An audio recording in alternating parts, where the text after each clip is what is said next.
Cliched as it may sound, life is full of ups and downs. We always hope for more ups, but if and when difficult situations present themselves, how we deal with them and the life lessons and learnings we come away with can often make us stronger people. My father passing away 4.5 years ago was very difficult for us as a family. But over time, I've learned to deal with it, never forgetting, but learning how to cope.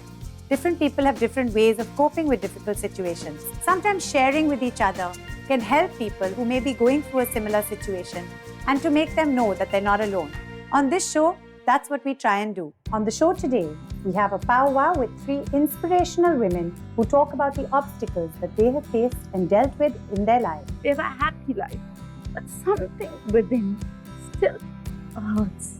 A chat with an inspirational mother makes us realize that with a positive attitude, one can overcome any obstacle. God has still given me a life, so I'd rather live it to the fullest and enjoy myself as much as I can, rather than just feel depressed and stay at home. And a tete-a-tete with a charismatic actor who talks about how he, his wife and their son defeated cancer. It's too much to handle when it's happening, when you have that obstacle, when you have that hurdle. But if you're optimistic and if you have that hope, everything falls into place. We met a group of very interesting people who've been through various obstacles in their lives to see and understand how they've dealt with them. We've got Shalini. Shalini, very early into her first marriage, had to deal with the loss of her spouse. And she was in a foreign country in Africa, bringing up 2 little kids. So how did you cope way back then? So I was 19 when I got married and went straight into Africa. And by 27, I had lost my husband. I'm so He sorry. passed away of renal failure. And at that time, my son was 7, my daughter was 2 years old. And I was just a graduate. So it was tough. It was very, very tough. Each night when I slept, the only thing that worried me the most was to say, what happens to these 2 if something happens to me? So the first thing that I did is I educated myself. I was just a graduate. And second thing that I did was I just prayed. And that helped. That really helped. It's incredible. Tejal, coming to you. Tejal is a wonderful mom to her 2 little boys. She also just recently separated from her husband of 20 years. What kind of got you to do that? Like Shalini said, you think of the children. I pretty much have been a single mom from the minute they were born. Yeah. And we've had a lot of issues at home, financial, emotional. And then I realized that, my kids need a peaceful space rather than a conflicted space. Yeah. And I said, if I wait any longer, I'm going to crumble and become miserable. So I just picked up and left. For your children to be good and happy, you have to be happy. And so I basically picked myself up. I started teaching again. I've been a teacher since I was like 19. Yeah. I loved cooking, and overnight I decided that I was going to start catering Cantonese food because the city needed something delicious and nice. Yeah. You know, It's interesting how work can actually become such a savior as well. Coming to you now, Prerna. Prerna is a single woman, has been brought up by a single mom. So for you as a kid, did you have a happy childhood or were there obstacles that you were very aware of? I lost my father when I was 9 years old, and it's amazing as to how my mother has brought us up. She was a housewife, so when he expired, she didn't know what to do. At that point in time, we had a cottage. My mother started, keeping paying guests, then a beauty parlor in the house. So I always had the support of my mother emotionally. Yes. It's amazing as to how we always lived fully. We always enjoyed the small pleasures of life. Tejal, coming to you, your children are still very young. How have they reacted to the separation and moving from their home? so it has been hard. Their health was affected. One child wouldn't go to school without crying every day. He would carry a photo of me in his pocket. My little one the other day made me cry by telling me that you've moved me to a slum. And I'm like, okay, that's fine. We'll get there eventually. But I have some amazing friends that are there for me emotionally. We're lucky to have that. Absolutely. Talking of support and people around to help, when you're not actually in your home country, how is that for you in Africa? You know, Tara, there are many lessons that you learn when things of this nature happen. Human beings are human beings. They do understand each other. They do relate to difficulties that are there. And I still remember, he had to go through in and out of hospital, and there was a financial drain. All the locals that were there, they collected money. They put in money to say that, she would need help. So it just touched me immensely. That's so wonderful. And I think it's such a big message that, no matter what culture, what religion, or where you're from, we all share those common basic human emotions. I think that's very heartwarming to hear. Is there anything you would like to say to our viewers? Life has ups and downs, and downs can make the strongest, including me, vulnerable and helpless. For me, what really worked is meditation. Meditation has given me a lot of energy and a lot of inner strength. Tejal, is there anything you'd like to say? You have to be focused. Yeah. The obstacles in front of you are obstacles that you've created. You can do anything you want if you put your mind to it. There is something within you which changes permanently. And I have to say, I found a man who's extremely nice. He's accepted my children. We have a happy life. But something within still hurts. Of course. Yeah, I'm sure. I would only say that in India, we don't believe in it, but I think people should go through counseling. Yes. When they are going through tough times. Absolutely. I didn't, but I think you should. It helps. All of you, thank you so much for being on this Pow Wow. It's really been, honestly, very touching. Thank you. Thanks, Tara. Coming up, a heart-wrenching but inspirational story of a mother whose invincible spirit and positive attitude for life kept her going through the obstacles life threw at her. God has still given me a life, so I'd rather live it to the fullest and enjoy myself as much as I can, rather than just feel depressed and stay at home. And a tete-a-tete with a superstar actor, Emraan Hashmi, who along with his family has been through a very rough patch and emerged victorious. Any kind of trauma, an incident like this, your son falling ill or death, it does change you. But it's very essential to take a certain kind of positivity out of it, because that can really wreak havoc in your life, in your family's life.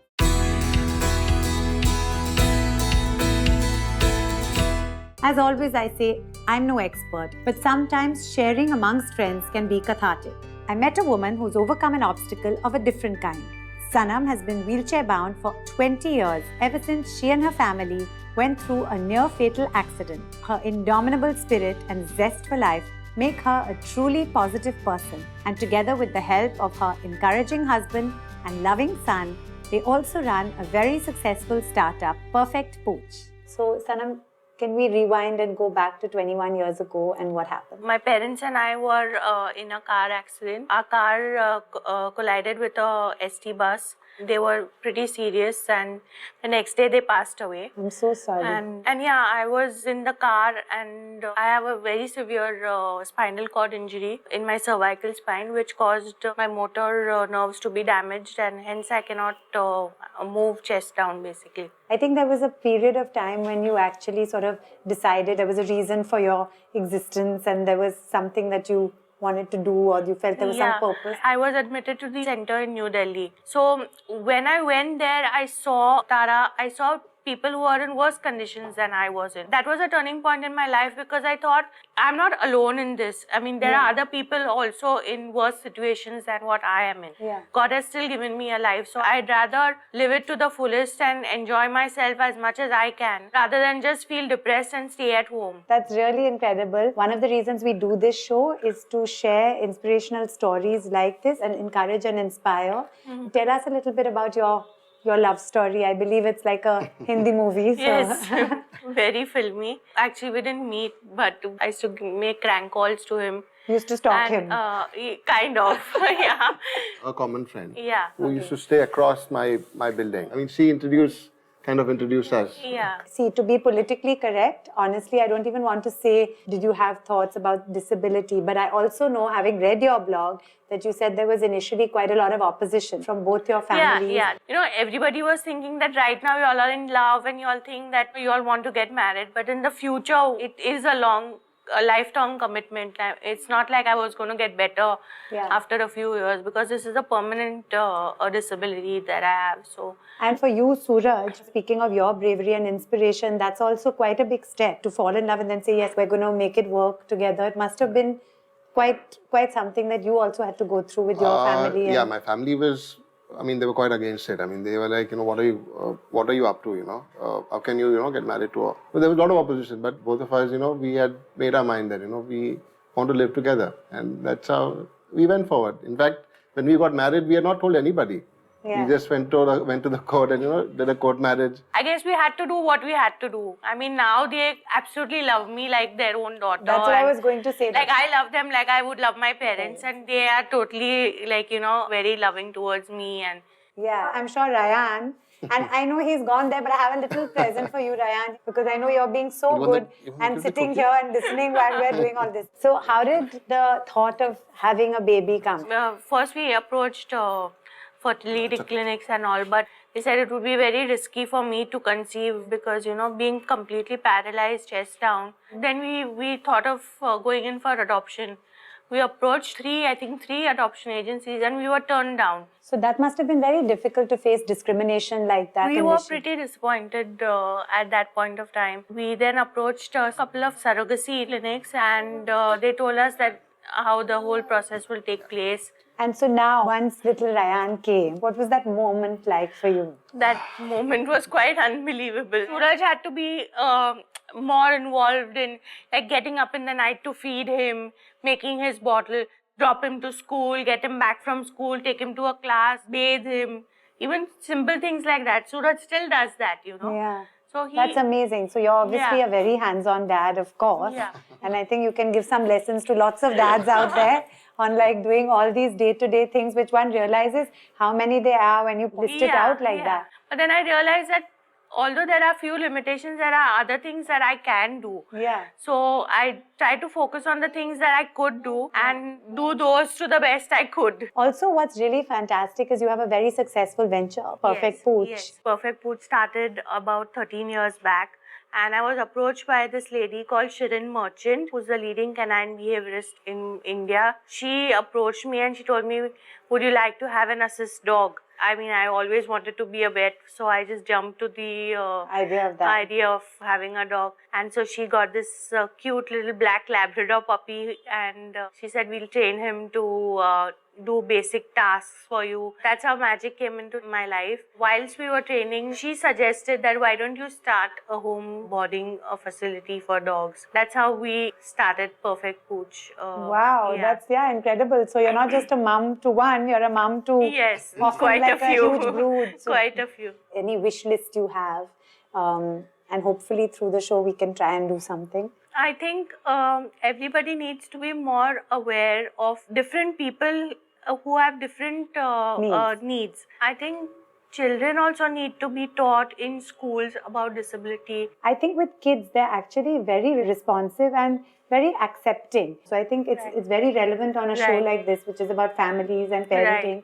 To teach kids at a young age that just like people may have different hair color, perhaps people have different ways of moving. So I think it is about awareness and education. So thank you so much for coming on the show. It's really been a pleasure. Thank you so much for having us. I also met a dear friend and superstar actor who along with his family has recently been through a very rough patch. We spoke about how he, his wife, his very brave son have battled and defeated cancer. One of the most charismatic actors of Indian cinema, a formidable star, a wonderful dad to his gorgeous 6-year-old son Ayaan, a fantastic husband to his wife Parveen, a wonderful co-star that I actually worked with a while ago, and a really lovely, lovely guy who's written a fabulous book, A Kiss of Life, which I've read cover to cover. I couldn't put it down. Here's the fantastic Emraan Hashmi.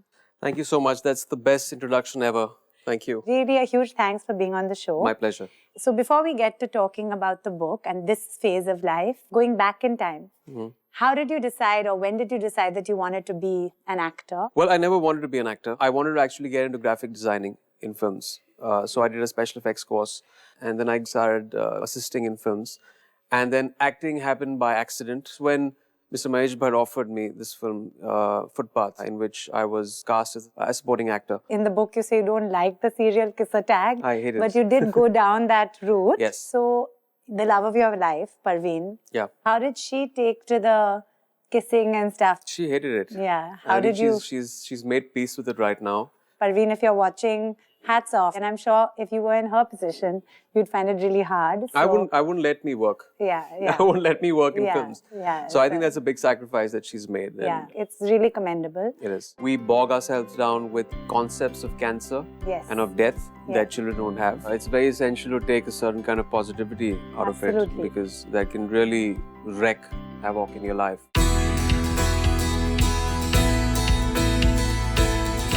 Now coming to the miracle of your life, what was your first reaction when you saw baby Ayaan? Well, I was excited, joy, happiness, fear. It was a whole bunch of emotions. Me and Parveen, both of us always wanted kids. Kid right now because he's a handful. Yeah, so I don't know about the second one. I don't know how you handle two boys. Two boys, 6 and 4. It's amazing, but it's Yeah, definitely it's a task handful. with one. He just brought in this joy, this vitality, took our relationship to the next level. Now going to the very difficult part, the fear of the C word, cancer. Yeah. One of the things that I think you have done, which is a huge, huge achievement, is to write a book and help raise awareness to eradicate that fear. Yeah. So how did you react when you were told of the diagnosis? It didn't in any way make any sense for us because there was no warning sign, there was no accompanying fever, there was no physical discomfort. There was only one thing that we missed as parents, and that was the tumor that had grown on the left side. There was a bump here, and it went unnoticed. We thought he was putting on weight, and I think the first thing we felt was a feeling of guilt. He was 3 years, 10 months then, and we've made the choices for this kid. And where did we go wrong? I don't think it's fair to blame yourselves or even. After doing the reading, I ask realized that. questions. After doing all the reading, I realized that when they removed the tumor, it went through the pathology report, and we didn't know what was going to come back. Because in his case, there is the favorable, unfavorable, and also there is 4 stages of cancer. God forbid, had it been unfavorable, chemotherapy doesn't work. That was a very testing first 2 weeks. And of course, after that, the next year was extremely hard for our entire family. But I guess we were ready to fight it out. Yeah. As any parent would in the situation. As you mentioned in the book, I think another big obstacle apart from this was also moving to Canada for the treatment. Of course, you had to leave them there and come back for your work commitment. You know, the reason I took him there is not so much for the chemotherapy, that was obviously essential, but they have a field there which is also psychosocial oncology, which is the emotional impact it has on the kid. Right. I didn't want him to change as a person because once it scars you, that's for the rest of the life that stays there. Right. You know, so we wanted to know how to address this. And the first thing we learned was that you have to tell the kid that the kid has cancer, and they're going to overcome it and become stronger.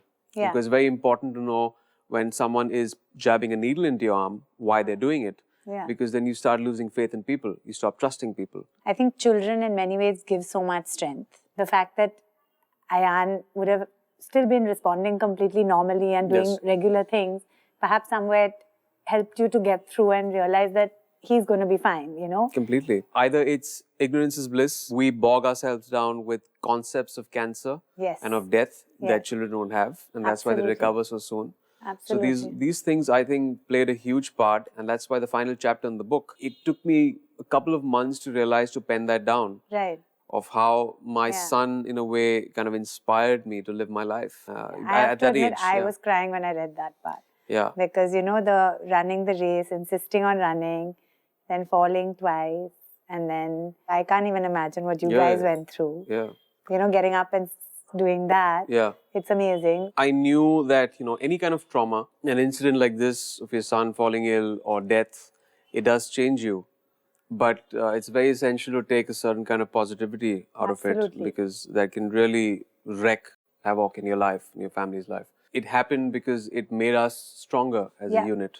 Yeah. And we emerged stronger after that. So absolutely. And I think when you see stories like yours, you know, I think it's extremely heartening and hopeful, more than just being sort of upsetting, you know. But Emraan, I also see that you did a lot of research on what's good to eat, what's not good to eat. I think that's also extremely helpful. 85% of cancers are lifestyle related. We can't control the air we're breathing. Right. Because it's really bad. What we can control is our stress levels, which thankfully kids don't have so much of. What we drink, what we eat, keeping them active and exercising. Yeah. Next month, the book will be launched in Hindi and in that's Marathi, great. That's which great. hopefully will go out to more people. And the last 2 chapters are just about what you can stop when you're taking chemotherapy. Stop eating this right now, even if you're not taking chemotherapy, because it's carcinogenic. If there's any one thing for anyone out there who may be in a similar situation, anything you'd like to say to get them through? Well, this is something that got us through the entire episode of cancer and fight it out, was just hope. Hope is what gets you through all these situations. Time heals, and it just feels like it's too much to handle when it's happening, when you have that obstacle, when you have that hurdle. But if you're optimistic and if you have that hope, everything falls into place. So before we say bye, Emraan, we'd also like you to pick a piece of furniture and we'd like to auction that piece for any cause of your choice. I think that the green stool behind is nice. So if you could sign it and put any message, and this is going to go to Tata Memorial. Live life. That's great. Yep. Love, Emraan Hashmi. Yes. Thank you so much, Emraan. Pleasure. It's really, really been lovely. Yes. On a light note now, we wanted to do something to test your hands-on daddiness. Oh my God. May I please have the baby? The teddy bear. On Which your is mark, great, get which set, makes it... pamper the teddy bear. 1, 2, Obviously, I made a mess by now. 4. Oh no, the potty's coming out. Oh God, this is exactly what I do. That's why my wife doesn't make me do it. 8, There you go. 9. Potties all over the place. Wow, One happy teddy. well done, not bad. 7, on 7. So that's a lovely, lovely Teddy bear there with the that diaper you on. managed to put the diaper on. Well done. Really a huge thanks, Emraan. Pleasure It's been so such much. a pleasure, really. Thank you so much. Life is unpredictable and we always hope for the best for us all, for always, touch wood. But God forbid, if and when obstacles do arise, I hope everyone can come out of them strong, happy and healthy. Till we meet again, bye-bye. Next week, we meet the first prince in the world to come out of the royal closet. I don't want to renounce the world and become a saint. Yes. Neither do I want to join the transgenders. I want to live the normal life which I'm living now. And I'm proud to be gay. We also met some inspirational people who choose to live life on their own terms. I told my mother that I know I'm gay, and she said that you have to keep this as a secret. And guess what? I'm in Tara Sharma Show. And not conform to so-called societal norms. My biological clock was clicking and I thought I can have my baby of my own. And I'm single. My family, all of them supported me and they said, why not?